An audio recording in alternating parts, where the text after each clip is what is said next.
Chapter 3 lesson 2 पैसे की समझ क्यों सिखाई जानी चाहिए। 1990 में मेरे सबसे अच्छे दोस्त माइक ने अपने डैडी का लंबा चौड़ा बिजनेस संभाल लिया है और उसे अपने डैडी से ज्यादा कामयाबी मिल रही है। हम एक दूसरे से साल में सिर्फ 1 या 2 बार गोल्फ कोर्स पर मिलते हैं। वो और उसकी पत्नी इतने ज्यादा अमीर हैं कि आप इसकी कल्पना भी नहीं कर सकते। अमीर डैडी का एम्पायर बहुत सुरक्षित हाथों में है और अब माइक अपने बेटे को उसी तरह सिखा रहा है जिस तरह से उसके डैडी ने हमें सिखाया था। 1994 में मैं 47 साल की उम्र में रिटायर हो गया और मेरी पत्नी किम उस वक्त 37 साल की थी। रिटायरमेंट का मतलब यह नहीं है कि हम काम नहीं करते या आगे काम नहीं करेंगे। इसका मतलब यह है कि जब तक हमारी लाइफ में बहुत बड़ी कोई घटना ना हो जाए तब तक हम काम करने या न करने के लिए आजाद हैं। इसका कारण यह है कि हमारी दौलत अपने आप बढ़ती रहती है, इन्फ्लेशन की रेट से कहीं ज्यादा तेज रफ्तार से। मुझे लगता है कि आजादी इसी को कहते हैं। हमारी दौलत इतनी ज्यादा है कि यह अपने आप बढ़ सकती है। यह पेड़ लगाने की तरह है। आप सालों तक इसे पानी देते हैं और एक दिन इसे आपकी जरूरत नहीं रह जाती। इसकी जड़ें जमीन में काफी गहराई तक पहुंच जाती हैं। इसके बाद यह पैसे का पेड़ आपके सुख के लिए छाया और फल देता है। माइक ने एम्पायर चलाने का ऑप्शन चुना और मैंने रिटायर होने का। जब भी मैं लोगों से बात करता हूं तो वे अक्सर मुझसे सलाह मांगते हैं कि उन्हें क्या करना चाहिए, शुरुआत कहां से और कैसे की जाए, आपकी नजर में कौन सी बुक अच्छी रहेगी, वगैरह वगैरह। सबसे अमीर बिजनेसमैन 1923 में हमारे सबसे महान नेता और सबसे अमीर बिजनेसमैन शिकागो में एजवाटर बीच पर इकट्ठे हुए। ये सारे लोग बहुत मशहूर थे। चार्ल्स श्वाब सबसे बड़ी स्टील कंपनी के हेड थे। सैमुअल इंसुल दुनिया की सबसे बड़ी यूटिलिटी के प्रेसिडेंट थे। हार्वर्ड हॉम्सन सबसे बड़ी गैस कंपनी के हेड थे। आइवर क्रूजर दुनिया की सबसे बड़ी कंपनियों में से एक इंटरनेशनल मैच कंपनी के प्रेसिडेंट थे। Leone Fraser bank of international settlement के प्रेसिडेंट थे। Richard Whitney New York stock exchange के हेड थे। आर्थर कॉटन और जेसी लिवरमोर 2 सबसे बड़े स्टॉक स्पेक्युलेटर थे और अल्बर्ट फॉल प्रेसिडेंट हार्डिंग के कैबिनेट में मिनिस्टर थे। लेकिन क्या आपको पता है कि 25 साल बाद इनमें से 9 लोगों का अंत इस तरह से हुआ। श्वाब 5 साल तक कर्ज में डूबे रहने के बाद गरीबी में मरे। इंसुल की मौत विदेश में दिवालियेपन की हालत में हुई, यानी ये बैंकरप्ट हो गए थे। क्रूजर और कॉटन भी गरीबी में मरे। हॉम्सन पागल हो गए। विटनी और अल्बर्ट फॉल उस समय जेल से रिहा हुए थे। फ्रेजर और लिवरमोर आत्महत्या कर चुके थे। शायद कोई भी ठीक से यह नहीं बता सकता कि इन लोगों के साथ ऐसा क्यों हुआ। यह बात 1923 यानी कि 1923 की है। हम इतना अंदाजा तो लगा सकते हैं कि यह 1929 के मार्केट क्रैश और ग्रेट इकोनॉमिक डिप्रेशन के ठीक पहले का समय था। मंदी का इन लोगों पर बेशक बहुत ज्यादा असर हुआ होगा। देखने वाली बात यह है कि आज हम इन लोगों से ज्यादा मुश्किल समय में जी रहे हैं। बदलाव ज्यादा तेजी से हो रहे हैं और पूरी दुनिया में हो रहे हैं। मुझे लगता है कि आने वाले 25 सालों में बहुत से ऐसे उतार चढ़ाव आएंगे जो इन लोगों द्वारा झेले गए उतार चढ़ावों की तरह ही होंगे।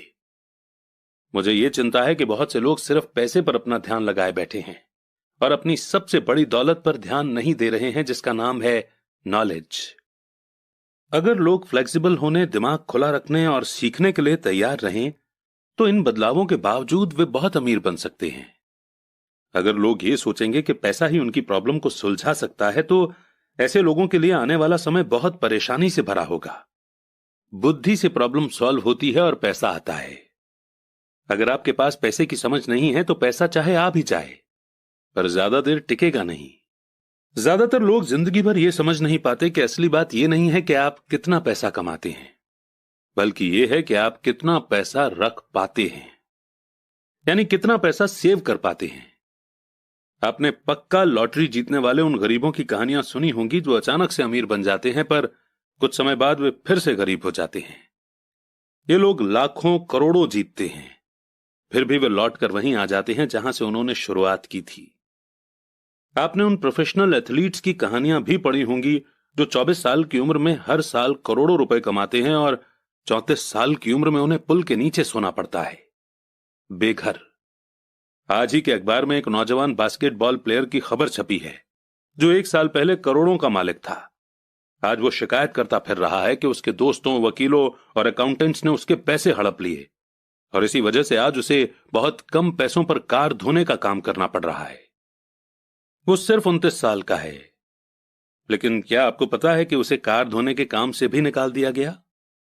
इसकी वजह यह थी कि उसने कार साफ करते समय अपनी चैंपियनशिप रिंग उतारने से मना कर दिया था, यानी हाथों से अंगूठी निकालने से मना कर दिया था, और जिसकी वजह से कार साफ करते हुए कार में निशान पड़ते थे और इसलिए उसकी खबर न्यूज़पेपर में छप गई। वो अपने निकाले जाने का विरोध कर रहा है और कहता है कि यह भेदभाव है। अंगूठी ही तो उसकी महान जिंदगी की इकलौती निशानी है। उसका कहना है कि अगर आप उसकी अंगूठी उतरवा लेंगे तो उसके पास जिंदा रहने का कोई सहारा नहीं बचेगा और वो मर जाएगा। 1997 में मैं ऐसे बहुत से लोगों को जानता हूं जो नए नए करोड़पति बन रहे हैं। एक बार फिर यह 1920 के बूम वाले दशक की याद दिला देता है।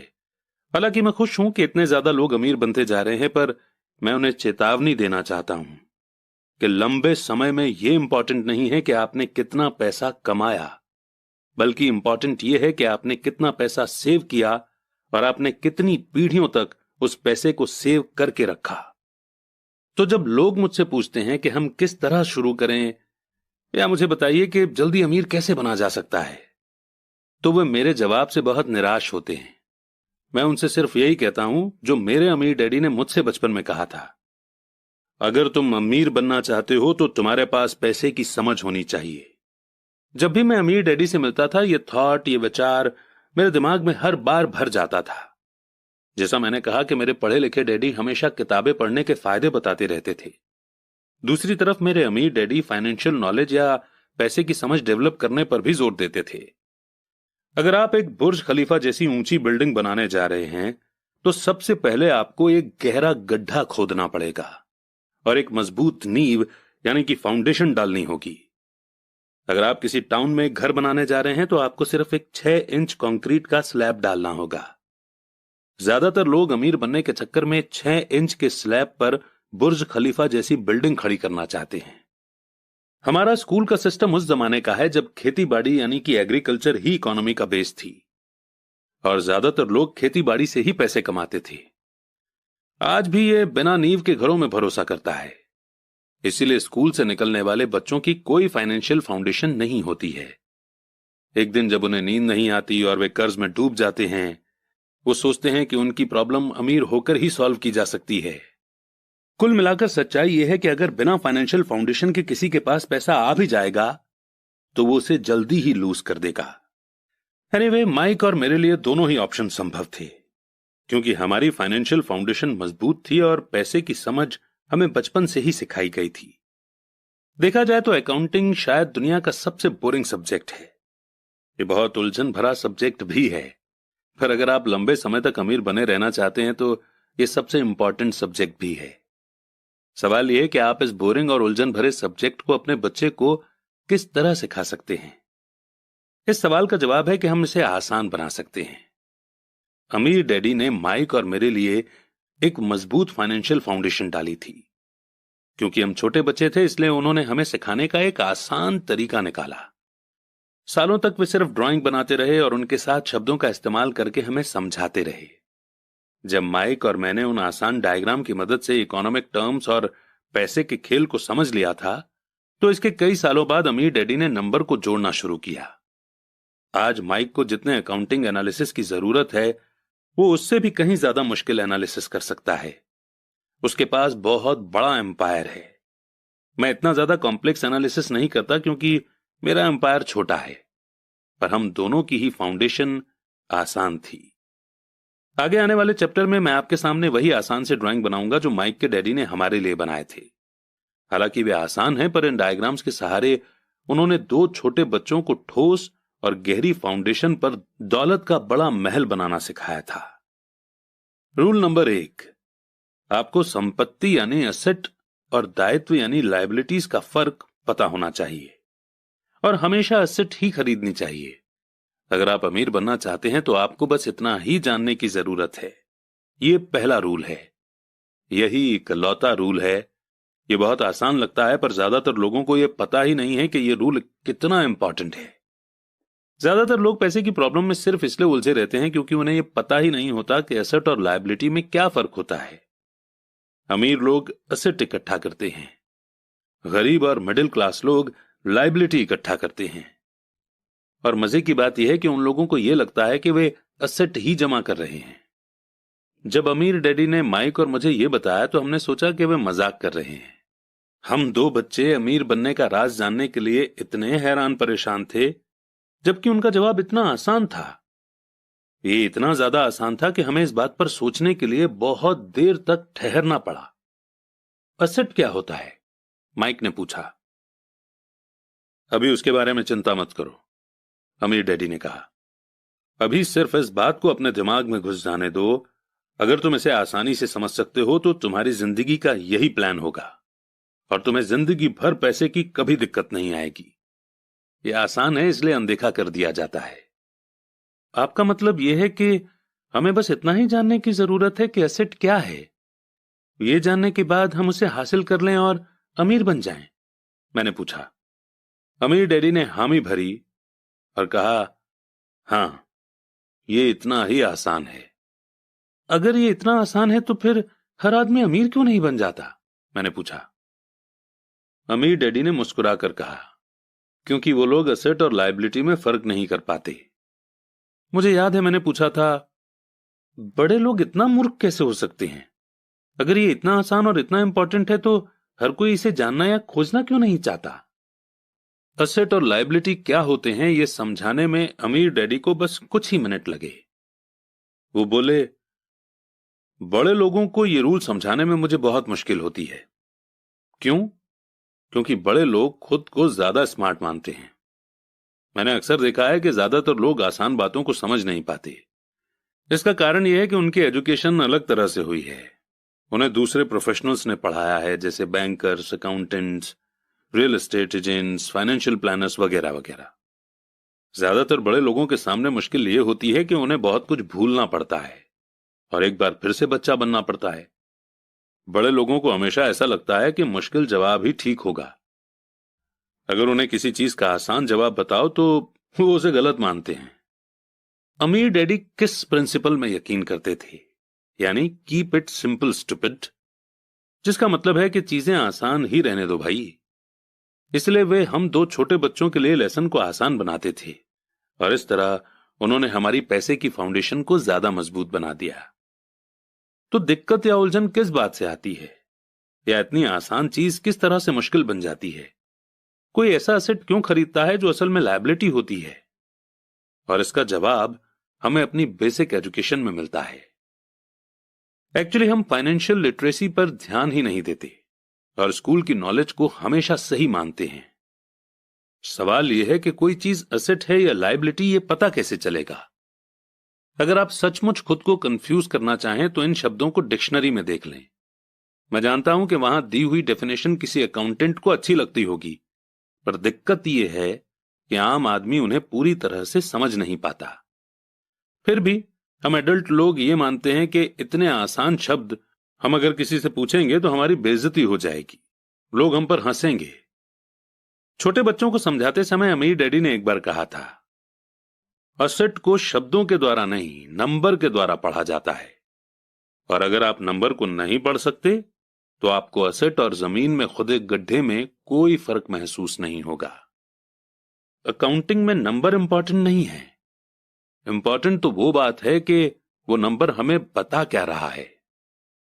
ये शब्दों की ही तरह है, शब्द इंपॉर्टेंट नहीं होते, इंपॉर्टेंट वो बात होती है जो शब्दों के जरिए बताई जाती है। एग्जाम्पल के लिए मैंने हाल ही में एक नया वीसीआर खरीदा। इसके साथ इंस्ट्रक्शन मैनुअल भी था जिसमें समझाया गया था कि अपने वीसीआर को किस तरह से प्रोग्राम किया जाता है। मैं शुक्रवार की शाम को अपने फेवरेट टीवी शो को रिकॉर्ड करना चाहता था, पर उस मैनुअल को पढ़ते पढ़ते मैं पागल हो गया। मुझे दुनिया में कोई भी काम इतना मुश्किल नहीं लग रहा था जितना कि अपने वीसीआर को प्रोग्राम करना। मैं शब्दों को पढ़ सकता था पर इसके बावजूद मुझे कुछ समझ नहीं आ रहा था। ऐसा लग रहा था कि मुझे शब्दों को पहचानने में ए ग्रेड मिल रहा था पर उन्हें समझने में मुझे एफ ग्रेड मिल रहा था, यानी उन्हें समझने में मैं फेल हो रहा था। और यही ज्यादातर लोगों के साथ पैसे के मामले में होता है। अगर आप अमीर बनना चाहते हैं तो आपको नंबर पढ़ना और उन्हें समझना आना चाहिए। मैंने अपने अमीर डैडी से यह बात हजारों बार सुनी है और मैंने यह भी सुना है कि अमीर लोग एसेट इकट्ठा करते हैं जबकि गरीब और मिडिल क्लास लोग लायबिलिटी इकट्ठा करते हैं। यहां यह बताया जा रहा है कि एसेट और लायबिलिटी में क्या फर्क होता है। ज्यादातर अकाउंटेंट और फाइनेंशियल प्रोफेशनल्स डेफिनेशन पर आपस में सहमत नहीं होते। वैसे तो इस बुक में डायग्राम्स दिए हैं, पर क्योंकि ये ऑडियो बुक है और ऑडियो में हम आपको डायग्राम्स दिखा नहीं सकते, इसलिए हम आपको इसमें दिए गए सारे कॉन्सेप्ट्स आसान सी भाषा में समझा देंगे। और बिल्कुल भी चिंता मत कीजिए क्योंकि हमने खुद इस बुक को 10 से 20 बार पढ़ा हुआ है। देखिए, सबसे पहले तो हमें 4 शब्दों को याद रखना है जो हैं इनकम, एक्सपेंसेस यानी कि खर्चे, एसेट और लायबिलिटी। इनकम और एक्सपेंसेस से इनकम स्टेटमेंट बनता है जिसे अक्सर प्रॉफिट एंड लॉस स्टेटमेंट भी कहा जाता है। यह इनकम और खर्च के बारे में बताता है, यानी पैसा कहां से आया और कहां गया। और ये तो हम सब अपने घर में करते ही हैं। हम लिखते हैं कि इस महीने हमने कितने पैसे कमाए, यानी कितनी इनकम आई, और उसमें से हमने कितने पैसे किस किस चीज में खर्च किए। यानी इन 4 शब्दों में से ये 2 शब्द इनकम और एक्सपेंसेस तो हर किसी को पता है, पर प्रॉब्लम यह है कि बहुत से लोगों को अगले 2 शब्द या तो पता नहीं है या फिर उन्हें हम ठीक से समझते ही नहीं हैं। और बाकी के ये 2 शब्द हैं एसेट और लायबिलिटीज। इन 2 शब्दों को, एसेट और लायबिलिटीज को, जब एक साथ लिखते हैं तो इसे हम बैलेंस शीट बोलते हैं। और ये नाम आपने जरूर सुना होगा। बैलेंस शीट ये नाम इसलिए दिया गया है क्योंकि इसमें एसेट और लायबिलिटीज को एक साथ मिलाकर देखा जाता है, यानी उन्हें बैलेंस किया जाता है। कुछ लोग जिनमें पैसे की समझ नहीं होती, इनकम स्टेटमेंट और बैलेंस शीट के बीच के रिलेशन को नहीं जानते। इस रिलेशनशिप को जानना बेहद जरूरी है। इसलिए जैसा मैंने पहले कहा था कि अमीर डैडी ने हमेशा दोनों छोटे बच्चों को आसान सी डेफिनेशन सिखाई। उन्होंने कहा कि एसेट वो होता है जो आपकी जेब में पैसा डालता है। अच्छी, सिंपल और इजी टू यूज डेफिनेशन है ना? एसेट वो चीजें होती हैं जो मेरी जेब में पैसा डालती हैं, यानी ये हमें पैसा बना कर देते हैं बिना हमारे काम किए हुए या बहुत कम काम किए हुए। एग्जाम्पल के लिए, अगर हम घर रेंट पर दे देते हैं और उसे खुद एक्टिवली मैनेज भी नहीं करते तो ये घर हमारा एसेट बन जाएगा, क्योंकि इसे मैनेज करने के लिए ज्यादा टाइम नहीं देना पड़ेगा। फिर भी हर महीने इससे रेंट आता रहेगा। और इसी तरह हमारी कोई शॉप है जिसे कोई और मैनेज कर रहा है और हर महीने हमें उससे पैसे मिल रहे हैं, तो वो भी हमारा एसेट ही है। और इसके उल्टे लायबिलिटी वो चीज है जो मेरी जेब से पैसे निकालती है। मान लीजिए कि हम कोई बड़ा घर लेते हैं और इस घर से हमें कोई इनकम नहीं मिल रही है, तो इस घर ने एक ही बार में हमारा खर्च नहीं करवाया, बल्कि बार बार हमें इसमें खर्चा करना पड़ेगा और इसलिए ये हमारी लायबिलिटी बन जाएगी। कभी इसमें मेंटेनेंस का खर्च देना पड़ेगा, जैसे लॉन को साफ रखने के लिए माली रखना पड़ेगा। और अगर सिंपल सा घर भी है तो भी हमें नॉर्मल मेंटेनेंस के लिए तो पैसा खर्च करना ही पड़ेगा। अब इसका मतलब यह नहीं हुआ कि हम अपने पर्सनल यूज के लिए घर ले ही ना, बल्कि इसका मतलब यह हुआ कि हम एटलीस्ट इन टर्म्स को और ये जो शब्दावली, ये जो जार्गन्स हम यूज कर रहे हैं, इन्हें हम समझें और लाइफ में एसेट्स को लायबिलिटीज से पहले खरीदें। और यह ध्यान रखें कि एसेट्स से हमें ज्यादा पैसा आना चाहिए और लायबिलिटीज से हमारी जेब से कम पैसे जाने चाहिए। और अगर आसान करें तो असल में आपको इतना ही जानने की जरूरत है कि अगर आप अमीर बनना चाहते हैं तो आप जिंदगी भर एसेट खरीदते रहिए। अगर आप गरीब या मिडिल क्लास आदमी बनना चाहते हैं तो आप लायबिलिटी खरीदते रहिए। और इनके बीच को फर्क न जानने से ज्यादातर लोग जीवन भर पैसे की तंगी से परेशान रहते हैं। पैसों के लिए एक आदमी इसीलिए परेशान होता रहता है क्योंकि न तो वो इन शब्दों को समझ पाता है और ना ही इन नंबर्स को। जिन लोगों के सामने पैसे की मुश्किलें आ रही हैं, उन्हें यह समझ लेना चाहिए कि शब्दों या नंबर्स में ऐसा कुछ है जिसे वे पढ़ नहीं पा रहे हैं। कोई चीज ठीक से उनकी समझ में नहीं आ रही है। अमीर लोग इसीलिए अमीर होते हैं क्योंकि इस मामले में वे पैसे की तंगी से परेशान लोगों से ज्यादा समझदार होते हैं। तो अगर आप अमीर बनना चाहते हैं और अपनी दौलत को बनाए रखना चाहते हैं, तो पैसे के बारे में सीखना और समझदारी दोनों इंपॉर्टेंट हैं, शब्दों में भी और नंबर में भी। ध्यान रखिए कि सिर्फ नंबर से पूरी बात समझ में नहीं आती है और सिर्फ शब्दों से भी पूरी बात समझ में नहीं आती है। मायने तो पूरी कहानी के होते हैं। किसी फाइनेंशियल रिपोर्ट में नंबर को पढ़ना प्लॉट या कहानी ढूंढने की तरह ही है। पैसा कहां जा रहा है, इस बात की कहानी। 80% परिवारों की पैसे की कहानी यह होती है कि वे अमीर बनने के लिए कड़ी मेहनत करते जाते हैं। इसका कारण यह नहीं है कि वे पैसा नहीं कमाते, असली कारण यह है कि वे जिंदगी भर एसेट की जगह लायबिलिटी खरीदते रहते हैं। आइए अब हम समझते हैं कि गरीब आदमी अपना पैसा कैसे खर्च करता है। एक्चुअली एक गरीब इंसान को एसेट और लायबिलिटी के बारे में कुछ पता नहीं होता, इसलिए वो बेचारा अपने पैसों को कुछ इस तरह से खर्च करता है। उसे पैसे उसकी सैलरी से मिलते हैं, वो उन्हें खर्च कर देता है और उसके पैसे खत्म हो जाते हैं। उसे ज्यादा पैसे कमाने के लिए रोज दोबारा मेहनत करनी पड़ती है, यानी कम पैसे होने की वजह से ना ये एसेट खरीद पाता है और ना ही लायबिलिटी। अब बात करते हैं मिडिल क्लास आदमी की। एक मिडिल क्लास आदमी के पास इनकम थोड़ी ज्यादा आती है और वो पैसे पहले उसके एक्सपेंस कॉलम में जाते हैं, यानी वो पहले अपने खर्चे पूरे करता है और उसके बाद वो लायबिलिटीज खरीदता है, जैसे कि नई कार, नया मोबाइल फोन, नया घर वगैरह। ये लायबिलिटीज उसकी जेब से हर महीने पैसे निकलवाती रहती हैं। एक मिडिल क्लास इंसान के पास बहुत ही कम एसेट्स होते हैं जो उसे पैसा कमा कर दे सकें। कई मिडिल क्लास लोगों के पास कोई भी एसेट नहीं होता है, यानी कोई पैसिव इनकम का सोर्स नहीं होता है, इसलिए वो पूरी जिंदगी रैट रेस में लगे रहते हैं। फाइनली आता है एक अमीर आदमी का एग्जाम्पल। इसके पैसे खर्चने के तरीके बहुत इंटरेस्टिंग हैं। इन लोगों का पूरा फोकस अपने एसेट कॉलम पर होता है, यानी ये अपनी इनकम से पैसा खर्च करके यही सोचता है कि वो ऐसी चीज कैसे बनाए या खरीदे जिससे उसे हर महीने पैसा मिलता रहे और इन पैसों के लिए उसे ज्यादा काम न करना पड़े। इनकी ये सोच होती है कि ये अपनी जिंदगी में एसेट बनाएंगे और उसके बाद ही लायबिलिटी लेंगे। इसलिए कई छोटे बिजनेसमैन को भी आपने यही कहते सुना होगा कि पहले दुकान फिर मकान। तो अभी हमने ये सीखा कि गरीब को एसेट या लायबिलिटी के बारे में नॉलेज ही नहीं होती है। मिडिल क्लास इंसान को थोड़ी बहुत नॉलेज होती है, लेकिन वो अपनी पूरी जिंदगी लोगों को शो ऑफ करने के लिए लायबिलिटीज लेता जाता है, जो उसकी जेब से एक बार नहीं बल्कि बार बार पैसे निकलवाती हैं, और इसीलिए ये लोग रैट रेस में लगे रहते हैं। अमीर आदमी सबसे पहले अपने एसेट पर फोकस करता है। वो सोचता है कि पहले वो पैसिव इनकम सोर्स क्रिएट करेगा और उसके बाद ही लायबिलिटीज लेगा। बस पैसे खर्च करने की प्रायोरिटी ही किसी इंसान को अमीर तो किसी को गरीब बना देती है। हम में से हर एक को जिंदा रहने के लिए खर्च करना पड़ता है। हम सभी को रोटी, कपड़े और मकान की जरूरत होती है। एक गरीब, मिडिल क्लास और अमीर आदमी की जिंदगी में पैसा किस तरह आता जाता है, इसे हम कैश फ्लो बोलते हैं, और कैश फ्लो पूरी कहानी बता देता है। इस कहानी में यह बताया जाता है कि वो आदमी अपने पैसे का किस तरह से इस्तेमाल करता है।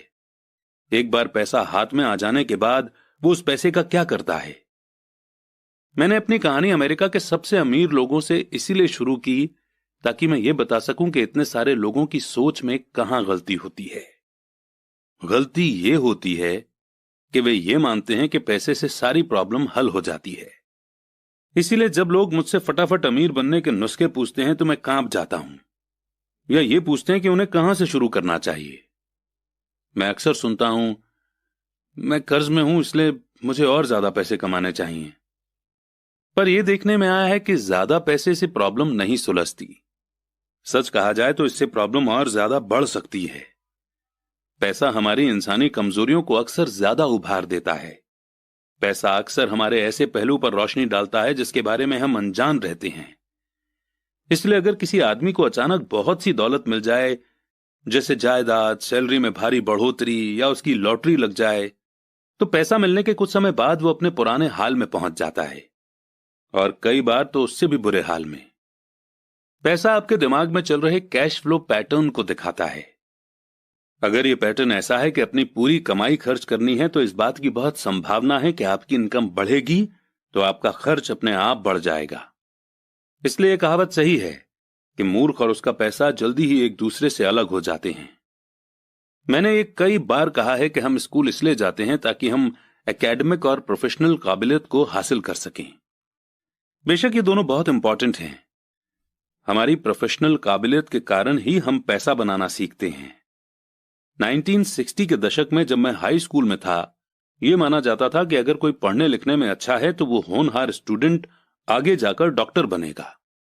अक्सर उस बच्चे से यह नहीं पूछा जाता था कि क्या वो डॉक्टर बनना चाहेगा, बस ये मान लिया जाता था। इसका कारण यह था कि इसमें सबसे ज्यादा पैसा नजर आता था। आज डॉक्टरों के सामने पैसे की बहुत सी मुश्किलें हैं जो भगवान न करे किसी और के सामने हों। इंश्योरेंस कंपनियों ने इस बिजनेस पर काबू कर रखा है, गवर्नमेंट भी दखल दे रही है और कोर्ट में मुआवजे के केस फाइल हो रहे हैं वगैरह। आज बच्चे बास्केटबॉल स्टार बनना चाहते हैं, टाइगर वुड्स की तरह गोल्फर बनना चाहते हैं, कंप्यूटर एक्सपर्ट बनना चाहते हैं, movie star, rock star, beauty queen या इन्वेस्टर बनना चाहते हैं। इसीलिए क्योंकि अब दौलत, शोहरत और इज्जत इन्हीं जगहों पर है। इसी कारण स्कूलों में बच्चों को अच्छा पढ़ने के लिए मोटिवेट करना मुश्किल हो गया है। वे जानते हैं कि प्रोफेशनल सक्सेस का एकेडमिक सक्सेस से कोई सीधा रिलेशन नहीं है जैसा कभी हुआ करता था। क्योंकि स्टूडेंट्स में स्कूल छोड़ते समय पैसे की कोई समझ नहीं होती है, इसलिए करोड़ों पढ़े लिखे लोग अपने बिजनेस में तो सक्सेसफुल हो जाते हैं, पर बाद में वे पैसे की तंगी से जूझते रहते हैं। वे और ज्यादा मेहनत करते हैं पर अपनी प्रॉब्लम से जीत नहीं पाते। उनकी एजुकेशन में कमी यह नहीं है कि उन्हें पैसा कमाना नहीं सिखाया गया, बल्कि कमी यह है कि उन्हें पैसा खर्च करने का तरीका नहीं सिखाया गया। पैसा बनाने के बाद उसका किस तरह से इस्तेमाल किया जाए और उसे किस तरह से संभाला जाए, इसे पैसे की समझ कहते हैं। पैसा एक बार कमाने के बाद उसका क्या किया जाए, इसे अपने पास कितने लंबे समय तक रोका जाए और अपने पैसे से कड़ी मेहनत कैसे करवाई जाए। ज्यादातर लोग ये नहीं बता पाते कि उनकी पैसे की तंगी का कारण क्या है। ऐसा इसलिए होता है क्योंकि उनमें कैश फ्लो की समझ नहीं होती है। कोई आदमी बहुत पढ़ा लिखा हो सकता है, अपने बिजनेस में सक्सेसफुल हो सकता है, पर हो सकता है कि उसमें पैसे की बिल्कुल भी समझ ना हो। ऐसे लोग अक्सर जरूरत से ज्यादा कड़ी मेहनत करते हैं क्योंकि उन्होंने कड़ी मेहनत करना तो सीखा है, पर पैसे से अपने लिए कड़ी मेहनत करवाना नहीं सीखा। यह कहानी बताती है कि पैसे का सुख भरा सपना किस तरह दुख भरे सपने में बदल जाता है। कड़ी मेहनत करने वाले लोगों की फिल्मी कहानी एक घिसे पिटे ढर्रे पर चलती है। हाल में शादीशुदा खुश बहुत पढ़े लिखे पति पत्नी साथ साथ रेंट के मकान में रहने लगते हैं। जल्दी उन्हें यह लगने लगता है कि वे पैसा बचा रहे हैं, क्योंकि दो लोगों के साथ साथ रहने का खर्च भी लगभग उतना ही होता है जितना कि अकेले आदमी का। प्रॉब्लम यह है कि जिस अपार्टमेंट में वे रहते हैं वो छोटा है। वे अपने सपनों का घर खरीदने के लिए पैसे बचाने लगते हैं ताकि वे बच्चे पैदा कर सकें। अब उनके पास दो लोगों की सैलरी होती है और वे अपने करियर पर ज्यादा ध्यान देने लगते हैं। उनकी इनकम बढ़ने लगती है। जैसे जैसे उनकी इनकम बढ़ने लगती है उनके खर्चे भी बढ़ने लगते हैं। ज्यादातर लोगों के लिए पहले नंबर का खर्च होता है टैक्स। एक एम्प्लॉय के लिए टैक्स में सबसे बड़ी प्रॉब्लम यह है कि जैसे ही उसे सैलरी मिलेगी सीधा ही सबसे पहले उसका टैक्स कटेगा। बाद में बचे हुए पैसे उसे मिलेंगे जिससे वो अपने बाकी के खर्चे करेगा, और टैक्स एक सबसे बड़ा एक्सपेंस है। फिर लायबिलिटी बढ़ने लगती है। इसे समझाने का सबसे अच्छा तरीका यह है कि हम वापस यंग पति पत्नी की कहानी की तरफ चलें। उनकी इनकम बढ़ने के कारण वे फैसला करते हैं कि अब वे रेंट के मकान में नहीं रहेंगे, बल्कि अपने सपनों का घर खरीद लेंगे। जब वे अपने घर में पहुंच जाते हैं तो उन पर एक नए टैक्स का बोझ आ जाता है जिसे प्रॉपर्टी टैक्स कहते हैं। फिर वो लोग एक नई कार खरीदते हैं, नया फर्नीचर और नया सामान खरीदते हैं ताकि उनका घर आलीशान लगे। अचानक वे अपने सपने से जागते हैं और देखते हैं कि उनके लायबिलिटी का कॉलम बढ़ गया है। वे कर्ज में हैं और उन्हें बहुत से होम लोन और क्रेडिट कार्ड लोन चुकाने हैं। अब वे रैट रेस में फंस चुके हैं। एक बच्चा पैदा हो जाता है, वे और कड़ी मेहनत करते हैं। ये प्रोसेस फिर रिपीट होता है। ज्यादा पैसा आता है, उस पर ज्यादा टैक्स लगता है और तभी उनके पास एक क्रेडिट कार्ड आ जाता है। वे उसका इस्तेमाल करते हैं। जब वो खत्म हो जाता है तब एक लोन कंपनी का आदमी आकर उन्हें बताता है कि उनका सबसे बड़ा एसेट, उनका घर, उसकी कीमत बढ़ गई है। कंपनी उन्हें एक बिल कंसोलिडेशन लोन देने का ऑफर करती है क्योंकि उनकी क्रेडिट हिस्ट्री बहुत अच्छी है। कंपनी उन्हें यह भी बताती है कि समझदारी इसी में होगी कि वे अपने ऊंचे इंटरेस्ट रेट पर लिए गए कंज्यूमर लोन को उनके क्रेडिट कार्ड से चुका दें, और इसके अलावा उनके घर पर लगने वाले इंटरेस्ट से उन्हें टैक्स में छूट यानी कि एग्जेम्पशन भी मिलेगी। वे ऐसा ही करते हैं और ज्यादा इंटरेस्ट रेट वाले क्रेडिट कार्ड का पेमेंट कर देते हैं। इसके बाद वे राहत की सांस लेते हैं कि उन्होंने क्रेडिट कार्ड का हिसाब साफ कर दिया है। अब उन्होंने अपने कंज्यूमर लोन को होम लोन में बदल लिया है। उनका पेमेंट भी कम हो जाता है क्योंकि उन्हें अपने कर्ज को 30 साल की इंस्टॉलमेंट में चुकाना है। प्रॉब्लम से डील करने का यही स्मार्ट तरीका है। उनके पड़ोसी आते हैं और उन्हें शॉपिंग पर चलने के लिए इनवाइट करते हैं। दिवाली, न्यू ईयर की सेल लगी हुई है, यही तो मौका है कुछ पैसा बचाने का। वे अपने आप से कहते हैं कि मैं कुछ नहीं खरीदूंगा, मैं तो सिर्फ देखने जा रहा हूं। पर अगर कोई चीज जम जाए तो उसे खरीदने की उम्मीद में वे अपने क्रेडिट कार्ड को ले जाना नहीं भूलते। मैं ऐसे यंग कपल से हर समय टकराता हूं। उनके नाम बदलते रहते हैं पर उनकी पैसे की तंगी एक सी ही रहती है। वे मेरी चर्चाओं में यह सुनने के लिए आते हैं कि मैं इस बारे में क्या कहता हूं। वे मुझसे पूछते हैं कि क्या आप हमें बता सकते हैं कि और ज्यादा पैसे कैसे कमाया जा सकता है। उनकी खर्चीली आदतों ने उन्हें और ज्यादा कमाने के लिए मजबूर कर दिया है। वे इतना भी नहीं जानते कि दरअसल प्रॉब्लम पैसा कमाने की नहीं है, पैसा सही तरह से खर्च करने की है, और यही पैसे की तंगी का कारण है। यह समस्या इसलिए पैदा होती है क्योंकि उनमें पैसे की समझ नहीं होती। यह समस्या इसलिए और भी भयानक हो जाती है क्योंकि वे एसेट और लायबिलिटी के फर्क को नहीं समझ पाते।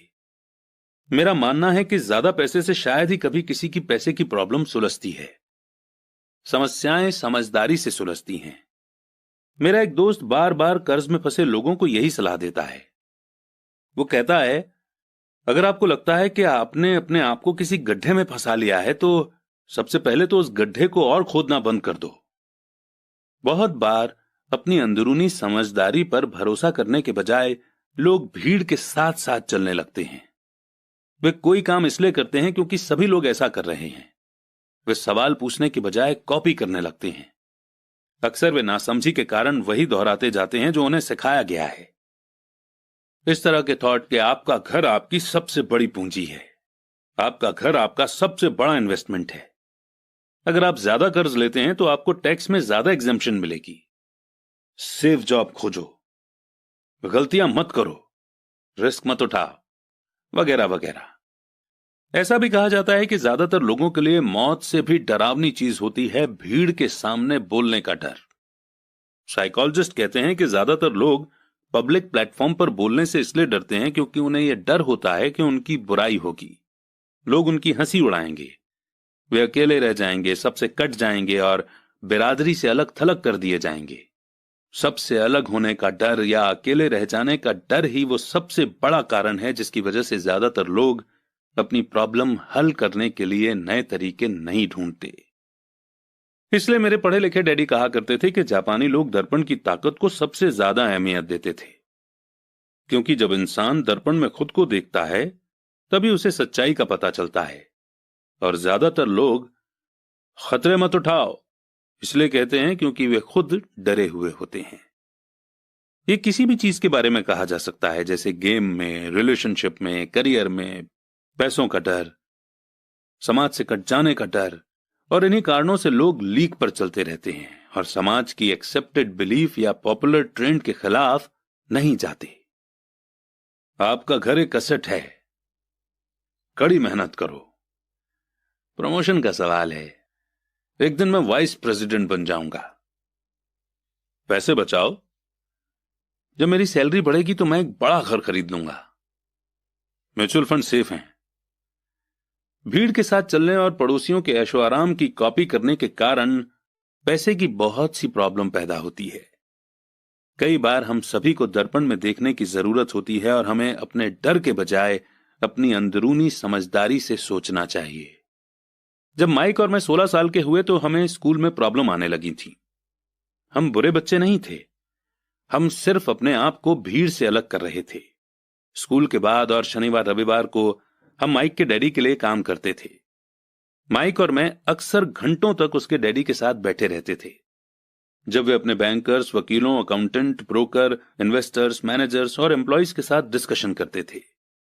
माइक के डैडी ने 13 साल की उम्र में स्कूल छोड़ दिया था और अब वे पढ़े लिखे लोगों को रास्ता दिखा रहे थे, उन्हें ऑर्डर और इंस्ट्रक्शंस दे रहे थे, उनसे सवाल पूछ रहे थे। पढ़े लिखे लोग उनकी एक आवाज पर दौड़े चले आते थे और उनके गुस्से से डरते थे। यह आदमी कभी भीड़ के साथ नहीं चला। इस आदमी ने खुद के दम पर सोचा और फैसले किए। उन्हें इन शब्दों से चिढ़ होती थी, हमें इसे इस तरह से इसलिए करना पड़ेगा क्योंकि सभी लोग इसी तरह से करते हैं। वे नहीं हो सकता, इन शब्दों से भी बहुत चिढ़ते थे।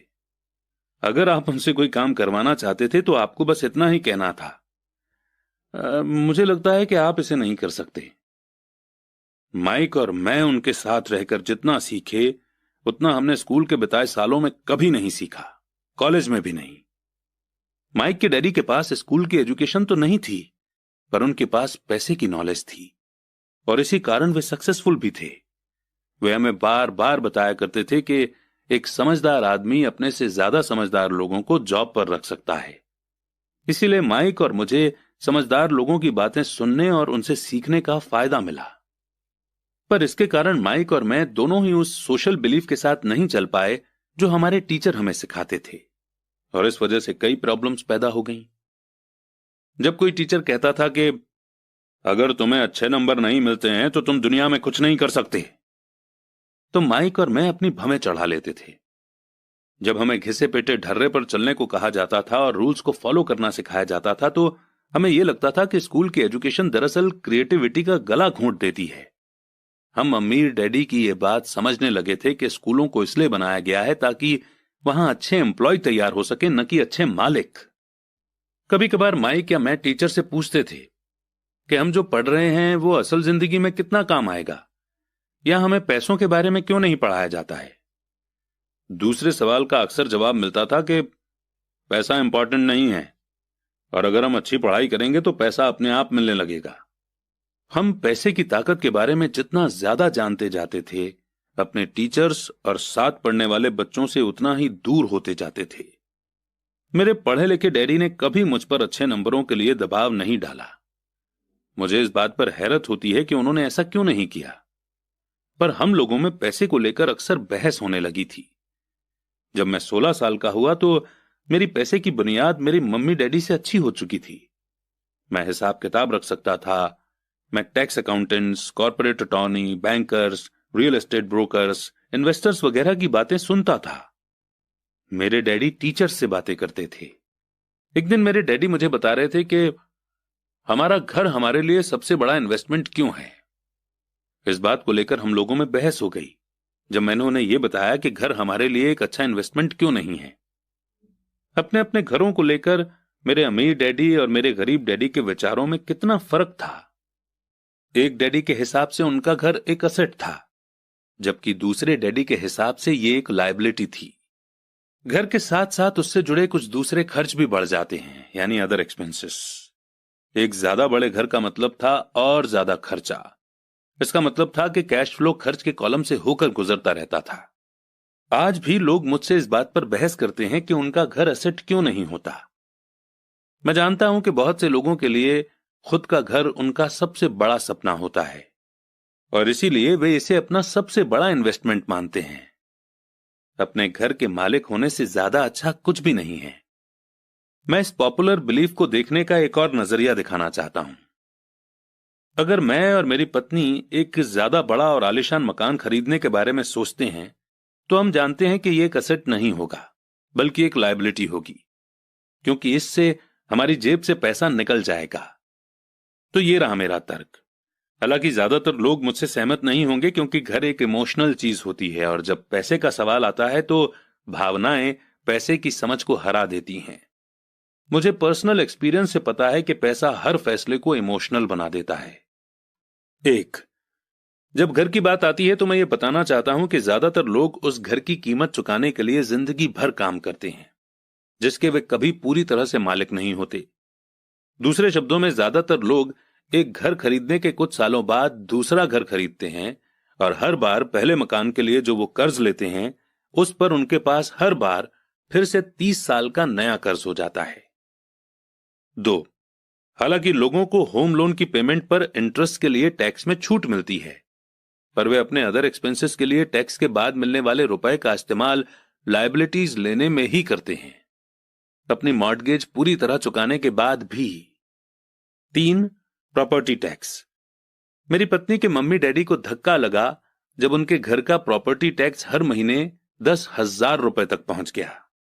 यह तब हुआ जब वे रिटायर हो चुके थे और इस बढ़ोतरी से उनके रिटायरमेंट के बाद का बजट गड़बड़ा गया और उन्हें मजबूरन मकान बदलना पड़ा। 4, घर की कीमत हमेशा नहीं बढ़ती। मेरे कुछ दोस्त हैं जिन्होंने अपने लिए घर कर्ज पर लिया था। उन्हें 1 करोड़ रुपए से भी ज्यादा का कर्ज चुकाना है, पर आज उस घर की कीमत 70 लाख रुपए से ज्यादा नहीं है। 5, सबसे बड़े नुकसान अपॉर्चुनिटी गंवाने की वजह से होते हैं। अगर आपका सारा पैसा मकान में फंसा रहता है तो आपको ज्यादा कड़ी मेहनत करनी पड़ती है ताकि आपका खर्च चलता रहे। इस दौरान आप अपने लिए कोई एसेट नहीं बना पाते। अगर एक यंग पति पत्नी शुरुआत में ही अपने लिए एसेट बनाने लग जाएं तो उनके आगे के साल आराम से गुजरेंगे, खासकर उस समय जब वे अपने बच्चों को कॉलेज में भेजेंगे। इस दौरान उनका एसेट भी बढ़ जाएगा और उनके खर्चे भी आराम से चलते रहेंगे। अक्सर ऐसा होता है कि आपका घर आपके बढ़ते हुए खर्च को चुकाने के लिए होम इक्विटी लोन का साधन बन जाता है। इन शॉर्ट बोले तो अपना घर खरीदने का फैसला बहुत महंगा पड़ता है। इसके बजाय बेहतर यह होगा कि जल्दी ही इन्वेस्टमेंट पोर्टफोलियो बना लिया जाए। किसी आदमी पर इसका असर कम से कम 3 तरह से पड़ता है। 1, समय की बर्बादी, क्योंकि इस दौरान दूसरी प्रॉपर्टी की वैल्यू बढ़ गई होती है। 2, एक्स्ट्रा कैपिटल की बर्बादी, जिसे दोबारा इन्वेस्ट किया जा सकता था, जबकि घर खरीदने के बाद आपको घर से सीधे जुड़े बहुत से खर्चे उठाने पड़ते हैं। 3, एजुकेशन की बर्बादी।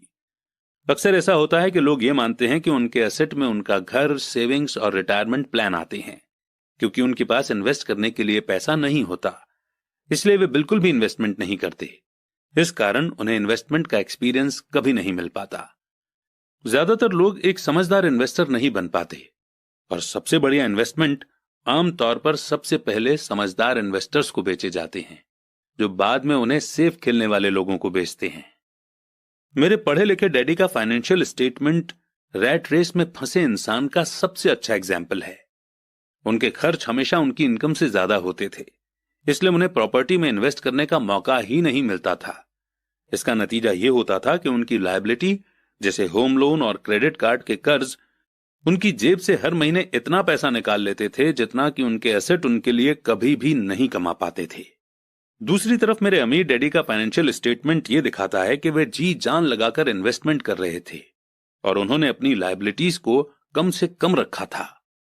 मेरे अमीर डैडी के फाइनेंशियल स्टेटमेंट से यह भी पता चलता है कि अमीर लोग और ज्यादा अमीर क्यों बनते हैं। एसेट वाले कॉलम की इनकम इतनी ज्यादा होती है कि खर्च आराम से चल जाता है और कुछ पैसा भी बच जाता है। इस बचे हुए पैसे को एक बार फिर से एसेट वाले कॉलम में दोबारा इन्वेस्ट कर दिया जाता है। एसेट वाला कॉलम बढ़ता रहता है और इससे होने वाली इनकम भी बढ़ती रहती है। नतीजा यह होता है कि अमीर लोग और ज्यादा अमीर होते जाते हैं। अब आप पूछेंगे कि एग्जैक्टली अमीर लोग और ज्यादा अमीर क्यों होते जाते हैं। मिडिल क्लास लोग हमेशा पैसे की तंगी से जूझते रहते हैं। उनकी बेसिक इनकम सैलरी से होती है और जैसे जैसे उनकी सैलरी बढ़ती है उनके टैक्स भी बढ़ते जाते हैं। इसके साथ ही इनकम बढ़ने पर उनके खर्च भी बढ़ जाते हैं। इसीलिए इसे चूहा दौड़ यानी कि रैट रेस कहा गया है। ये लोग मानते हैं कि उनका घर उनका बड़ा एसेट है और इसीलिए वे इनकम दिलाने वाली प्रॉपर्टी में इन्वेस्ट नहीं करते। मिडिल क्लास को पैसे की तंगी क्यों होती है? आज की कर्जदार सोसाइटी यानी कि क्रेडिट सोसाइटी 2 बातें मानती है। पहली ये कि खुद का घर एक इन्वेस्टमेंट होता है और दूसरी ये कि सैलरी बढ़ने पर खर्च भी बढ़ना चाहिए या एक ज्यादा बड़ा घर खरीद लेना चाहिए। बढ़ते हुए खर्च के कारण परिवार ज्यादा कर्ज में फंस जाते हैं और उन्हें पैसे की और ज्यादा तंगी का सामना करना पड़ता है।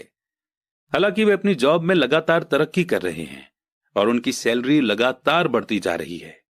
इसे हाई रिस्क लिविंग या बहुत जोखिम भरी लाइफस्टाइल कहा जाता है और इसका कारण यह है कि ऐसे लोगों में पैसे की समझ नहीं होती। 1990 के दशक में यानी कि 1990 के डिकेड में जॉब में भारी कटौती से यह बात पता चली कि मिडिल क्लास पैसे के मामले में कितना इनसिक्योर है। अचानक कंपनी पेंशन प्लान की जगह पर 401 के प्लान आ गए हैं। अगर इंडिया की बात करें तो इंडिया में भी 2004 के बाद से पेंशन देना बंद कर दिया गया। सिर्फ डिफेंस सर्विसेज में पेंशन्स हैं और एनपीएस यानी कि न्यू पेंशन स्कीम स्टार्ट कर दी गई और इससे रिटायरमेंट का सहारा नहीं बनाया जा सकता। मिडिल क्लास में घबराहट का माहौल पैदा हो गया है। आज एक अच्छी बात यह है कि ज्यादातर लोग ये बातें समझते हैं और इसलिए उन्होंने म्यूचुअल फंड खरीदना शुरू कर दिया है। इन्वेस्टमेंट में हुई बढ़ोतरी के कारण ही हमने स्टॉक मार्केट में इतनी तेजी देखी है। आज मिडिल क्लास की बढ़ती मांग को पूरा करने के लिए नए नए म्यूचुअल फंड बनते जा रहे हैं। म्यूचुअल फंड इसलिए पॉपुलर हैं क्योंकि वे सेफ होने के सिंबल हैं। म्यूचुअल फंड खरीदने वाले आदमी जॉब में, टैक्स और होम लोन चुकाने में, अपने बच्चों की कॉलेज की फीस के लिए पैसे बचाने में और अपने क्रेडिट कार्ड का हिसाब साफ रखने में बहुत ज्यादा बिजी हैं। उनके पास इतना समय ही नहीं है कि वे इन्वेस्ट करने की स्किल सीख सकें। इसीलिए वे म्यूचुअल फंड के मैनेजर की काबिलियत पर भरोसा करते हैं। साथ ही क्योंकि म्यूचुअल फंड कई तरह के इन्वेस्टमेंट करता है, इसलिए उन्हें ऐसा लगता है कि उनका पैसा ज्यादा सेफ है क्योंकि ये कई टुकड़ों में बंट गया है, या आप अंग्रेजी में बोले तो डाइवर्सिफाइड हो गया है। पढ़े लिखे मिडिल क्लास का ये ग्रुप म्यूचुअल फंड ब्रोकर्स और फाइनेंशियल प्लानर्स के डाइवर्सिफाइड प्रिंसिपल्स को सही मानता है। सेफ रहो, रिस्क से बचे रहो। असली ट्रेजेडी तो यह है कि पैसे की समझ न होने के कारण एवरेज मिडिल क्लास लोग खतरों का सामना करते हैं। उनके सेफ खेलने का असली कारण यह होता है कि उनके पास पैसे की तंगी होती है। उनकी बैलेंस शीट में बैलेंस नहीं होता, उनके पास कोई एसेट नहीं होता जहां से इनकम आनी चाहिए, जबकि उनके पास बहुत सी लायबिलिटीज होती हैं और हर सैलरी के साथ वो और लायबिलिटीज भी लेते रहते हैं। आमतौर पर उनकी इनकम का इकलौता साधन उनकी सैलरी होती है। एक तरह से उनका जीवन पूरी तरह से उनके बॉस पर डिपेंडेंट होता है। और जब सचमुच जिंदगी में एक बार आने वाला मौका आता है, यानी कोई इन्वेस्टमेंट अपॉर्चुनिटी सामने दिखती है, जैसे कि कोई अच्छी प्रॉपर्टी जो बहुत ही सस्ते प्राइस पर मिल रही हो, तो ये लोग उस मौके का फायदा नहीं उठा पाते क्योंकि वे इतनी कड़ी मेहनत कर रहे हैं। इसलिए वे सेफ गेम खेलते हैं, सबसे ज्यादा टैक्स चुकाते हैं और कर्ज के बोझ से दबे रहते हैं। जैसा मैंने इस सेक्शन के शुरू में कहा था कि सबसे इंपॉर्टेंट रूल यह है कि एसेट और लायबिलिटी के बीच के फर्क को पहचाना जाए। एक बार आप इनमें फर्क समझ लें, इसके बाद आप इनकम देने वाली प्रॉपर्टी खरीदने की लगातार कोशिश करते रहें। यह अमीर बनने की राह पर चलने का सबसे बढ़िया तरीका है। इसे करते रहें और आपका एसेट वाला कॉलम बढ़ता रहेगा। अपनी लायबिलिटी और खर्च को कम करने की कोशिश भी करते रहें। इससे पैसा आपके एसेट वाले कॉलम में आता रहेगा। जल्द ही आपके पास इतने एसेट हो जाएंगे कि आप और ज्यादा रिस्क वाले इन्वेस्टमेंट कर सकेंगे। ऐसे इन्वेस्टमेंट जिनमें 100% से बिना किसी लिमिट तक प्रॉफिट हो सकता है। ऐसे इन्वेस्टमेंट जिनमें 50,000 रुपए की रकम जल्दी ही 10 लाख रुपए या इससे ज्यादा हो जाती है। ऐसे इन्वेस्टमेंट जिन्हें मिडिल क्लास बहुत ही रिस्क भरा मानता है। इन्वेस्टमेंट रिस्की नहीं है, बल्कि ये उस इंसान की पैसे की नासमझी है, फाइनेंशियल इग्नोरेंस यानी कि अज्ञान है, जो उसे बहुत रिस्क भरा बना देती है। एक एम्प्लॉय होने के नाते जो घर का मालिक भी है, आपकी जॉब का पैटर्न जनरली ये होता है। एक, आप किसी के लिए काम करते हैं। सैलरी पर काम करने वाले ज्यादातर लोग मालिक को या शेयर होल्डर्स को ज्यादा अमीर बना रहे हैं। आपकी कोशिशों, मेहनत और सक्सेस से दरअसल आपका मालिक सक्सेसफुल होता है और उसके रिटायरमेंट में मदद मिलती है। 2, आप गवर्नमेंट के लिए काम करते हैं। आप इसे देख पाएं इसके पहले ही गवर्नमेंट आपकी सैलरी में से अपना हिस्सा ले लेती है। ज्यादा कड़ी मेहनत करके आप गवर्नमेंट को देने वाले टैक्स में बढ़ोतरी करते हैं। ज्यादातर लोग जनवरी से मई तक सिर्फ और सिर्फ गवर्नमेंट के लिए काम करते हैं। 3, आप बैंक के लिए काम करते हैं। टैक्स चुकाने के बाद आपका सबसे बड़ा खर्च आमतौर पर अपना होम लोन और क्रेडिट कार्ड का कर्ज चुकाना होता है। अगर आप सिर्फ ज्यादा कड़ी मेहनत से काम करते जाएं तो प्रॉब्लम यह है कि तीनों ही मामलों में आपकी ज्यादा मेहनत से किसी और को ज्यादा फायदा मिलता है। आपको यह सीखना चाहिए कि आपकी ज्यादा मेहनत से किस तरह आपको और आपके परिवार को सीधा फायदा मिल सकता है। अगर आप ये फैसला कर भी लें कि आप अपने काम से काम रखेंगे, फिर भी आपको ये नहीं पता होता कि आपके गोल्स को किस तरह से सेट किया जाए। ज्यादातर लोग अपने प्रोफेशन को बनाए रखना चाहते हैं और अपनी सैलरी के सहारे ही असेट बनाना चाहते हैं। जब उनकी वेल्थ बढ़ती है तो वे किस तरह से अपनी सक्सेस को मापते हैं? कब कोई आदमी यह महसूस करता है कि वो अमीर है, कि उसके पास दौलत है? असेट और लायबिलिटी की मेरी अपनी डेफिनेशन की ही तरह दौलत के बारे में भी मेरी अपनी ही डेफिनेशन है। दरअसल मैंने इसे बकमिंस्टर फुलर नाम के इंसान से सीखा है। कुछ लोग उसे नीम हकीम कहते हैं और कई लोग उसे एक जीता जागता जीनियस कहते हैं। सालों पहले सभी आर्किटेक्ट इसलिए हैरान हो गए थे क्योंकि 1961 में उसने जियोडेसिक डोम के पेटेंट के लिए अप्लाई किया था और उस एप्लीकेशन में फुलर ने दौलत के बारे में भी कुछ कहा था। पहले तो उसका ठीक ठाक मतलब समझ में नहीं आया था, पर उसे कई बार पढ़ने के बाद इसका मतलब समझ में आने लगा। दौलत किसी आदमी की वो एबिलिटी या काबिलियत है जिसके सहारे वो आगे आने वाले इतने दिनों तक जिंदा रह सकता है। यानी अगर मैं आज काम करना बंद कर दूं तो मैं कितने समय तक जिंदा रह सकता हूं। ये नेटवर्थ की तरह नहीं है जो आपके एसेट और लायबिलिटी के बीच का फर्क है। हर इंसान को लगता है कि उसके पास जो सामान है वो बहुत कीमती है, पर इस डेफिनेशन से सचमुच सही असेसमेंट किया जा सकता है? मैं अब असेस कर सकता हूं और सचमुच जानता हूं कि फाइनेंशियल रूप से आजाद होने के मेरे गोल के मामले में मैंने कितनी तरक्की कर ली है। हालांकि नेटवर्थ में ऐसी चीजें भी आ जाती हैं जिनसे पैसा नहीं आता, जैसे वो चीज जो आपके गैरेज में खड़ी है। दौलत का सीधा सा हिसाब यह है कि आपका पैसा कितना पैसा बना रहा है और इसीलिए आप फाइनेंशियल रूप से कितने दिनों तक जिंदा रह सकते हैं। दौलत दरअसल असेट के कॉलम की कैश फ्लो के लायबिलिटी वाले कॉलम के साथ तुलना है। एक एग्जाम्पल लेते हैं। मान लीजिए कि मेरे पास हर महीने में अपने एसेट से 10,000 रुपए कैश आ रहा है और मेरा खर्च हर महीने 20,000 रुपए है। तो सवाल यह है कि मेरे पास कितनी दौलत है। अब हम बकमिस्टर फुलर की डेफिनेशन की तरफ चलते हैं। उनके डेफिनेशन के हिसाब से मैं कितने दिनों तक जिंदा रह सकता हूं। अगर हम एक महीने में 30 दिन मान लें तो इस डेफिनेशन के हिसाब से मैं 15 दिन तक जिंदा रह सकता हूं। जब मैं अपने एसेट से हर महीने 20,000 का कैश फ्लो हासिल करने लग जाऊंगा तो मैं अमीर हो जाऊंगा। हालांकि मैं अमीर नहीं हूं, पर मैं फाइनेंशियली फ्री हूं। हर महीने मेरे एसेट से मुझे जो इनकम मिलती है वो मेरे महीने भर के खर्च के लिए काफी होती है। अगर मैं अपने खर्च को बढ़ाना चाहता हूं तो मुझे इसके पहले अपने एसेट से आने वाले कैश फ्लो को बढ़ाना होगा। यह ध्यान रखें कि इस पॉइंट पर मैं अपनी सैलरी पर बिल्कुल भी डिपेंडेंट नहीं हूं। मैंने अपने एसेट बनाने में जी तोड़ कोशिश की थी और मैं इसमें सक्सेसफुल भी हुआ, जिसके कारण आज मैं फाइनेंशियल रूप से आजाद हो गया हूं। अगर मैं आज अपनी जॉब छोड़ भी दूं तो मेरे एसेट से इतना कैश फ्लो आता रहेगा कि मेरा खर्च आसानी से चलता रहेगा। मेरा अगला गोल यह होगा कि मेरे एसेट से आने वाले एक्स्ट्रा कैश को फिर से एसेट वाले कॉलम में इन्वेस्ट कर दिया जाए। मैं जितने पैसे अपने लिए एसेट्स बनाने में खर्च करता रहूंगा, मेरे एसेट्स मुझे उतना ही पैसा देते रहेंगे। यानी मेरा एसेट वाला कॉलम जितना ज्यादा बढ़ता है वहां से उतना ही ज्यादा कैश फ्लो आता है, और जब तक मैं अपने खर्च यानी एक्सपेंसेस को आने वाले कैश से कम रखता हूं तब तक मैं ज्यादा अमीर बनता रहूंगा। ध्यान देने वाली बात यह है कि मेरी इनकम फिजिकल मेहनत से नहीं बल्कि दूसरे तरीके से हो रही है। जब तक री इन्वेस्टमेंट का यह प्रोसेस चलता रहेगा मैं अमीर बनने के रास्ते पर तेजी से चलता रहूंगा। अमीरी का असली डेफिनेशन देखने वाले की नजर में होता है। आप कभी बेहद अमीर नहीं हो सकते। तो आइए इस चैप्टर के लेसन को हम एक बार रिव्यू कर लेते हैं। पहला, अमीर एसेट खरीदते हैं। दूसरा, गरीब सिर्फ खर्च करते हैं। मिडिल क्लास लायबिलिटी खरीदता है पर यह सोचता है कि वो एसेट खरीद रहा है।